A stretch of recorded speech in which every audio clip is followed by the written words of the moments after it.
शहर के एक पोश इलाके में रहीम और सलमा का घर था।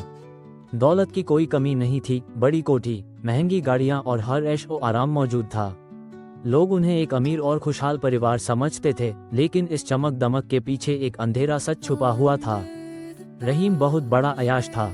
शराब, महफिलें और गैर जिम्मेदार जिंदगी उसकी आदत बन चुकी थी। घर और बच्चों से उसका कोई लेना देना नहीं था। सलमा इसके बिल्कुल उलट थी, सीधी साड़ी, सब्र करने वाली और अपने बच्चों से बेपनाह मोहब्बत करने वाली औरत। 3 बेटियां, बड़े बेटे अयान, बीच का फरहान और छोटा समीर, बेटियों में आयशा, जरा और सबसे छोटी नूर। बच्चे माँ के साथ रहते हुए भी अक्सर बाप की लापरवाही का बोझ महसूस करते थे। बाप घर होते हुए भी उनके लिए पराया था। रहीम अपनी अयाशियों पर पैसे उड़ाता गया। धीरे धीरे बिजनेस डूबने लगा, कर्ज चढ़ने लगे। एक दिन ऐसा आया जब कोठी बिक गई और परिवार को छोटे से घर में शिफ्ट होना पड़ा। जिन बच्चों ने कभी महंगी चीजें देखी थी, अब उन्हें 2 वक्त की रोटी के लिए संघर्ष करना पड़ रहा था। सलमा सिलाई का काम करने लगी, रात दिन मेहनत करती, लेकिन कभी शिकायत नहीं की। बच्चों को हमेशा यही सिखाती, तुम्हारा बाप चाहे जैसे भी हो, तुम्हें अपनी जिंदगी ईमानदारी से जीनी है। बच्चे माँ का दर्द समझते थे। बड़े बेटे छोटी मोटी नौकरी करने लगे, बेटियां पढ़ाई के साथ माँ का हाथ बताने लगी। रहीम पर इसका कोई असर नहीं हुआ। वो अब भी अपनी दुनिया में डूबा रहा। एक रात शराब के नशे में उसकी तबीयत बिगड़ गई। हॉस्पिटल ले जाया गया, पर बच्चे और बीवी के चेहरों पर ना गुस्सा था, ना नफरत, सिर्फ थकान और खामोशी। उस दिन रहीम को पहली बार एहसास हुआ कि उसकी अयाशियों ने सिर्फ उसकी जिंदगी नहीं, बल्कि अपने 6 बच्चों का बचपन भी छीन लिया। लेकिन कुछ गलतियां ऐसी होती हैं जिन्हें वक्त पर सुधारा ना जाए तो उनका बोझ पूरी जिंदगी उठाना पड़ता है। ये कहानी सिर्फ एक परिवार की नहीं, बल्कि हर बाप के लिए एक सीख है जो अपनी जिम्मेदारियों से भागता है, क्योंकि बच्चे दौलत से नहीं, प्यार और जिम्मेदारी से पलते हैं।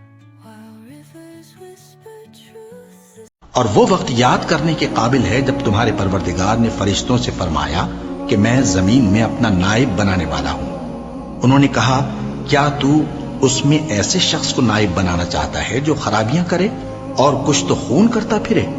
और हम तेरी तारीफ के साथ तस्बीह और तक़दीस करते रहते हैं। फरमाया, मैं वो बातें जानता हूं जो तुम नहीं जानते।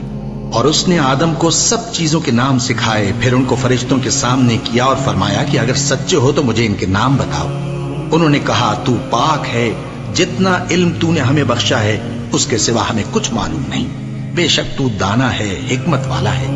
तब अल्लाह ने आदम को हुक्म दिया कि आदम, तुम इनको इन चीजों के नाम बताओ। सो जब उन्होंने उनको उनके नाम बताए तो फरिश्तों से फरमाया, क्या मैंने तुमसे नहीं कहा था कि मैं आसमानों और जमीन की सब पोशीदा बातें जानता हूं, और जो तुम जाहिर करते हो और जो पोशीदा करते हो सब मुझको मालूम है।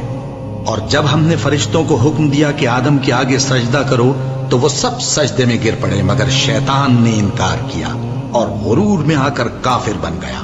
और हमने कहा कि ऐ आदम, तुम और तुम्हारी बीवी बहिश्त में रहो और जहां से चाहो बेरोक टोक खाओ पियो, लेकिन इस दरख्त के पास न जाना, नहीं तो जालिमों में हो जाओगे।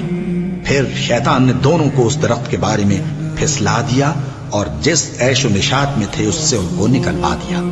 तब हमने हुक्म दिया कि बहिश्त बरी से चले जाओ, तुम एक दूसरे के दुश्मन हो, और तुम्हारे लिए जमीन में एक वक्त तक ठिकाना और माश मुकर्रर कर दिया गया है।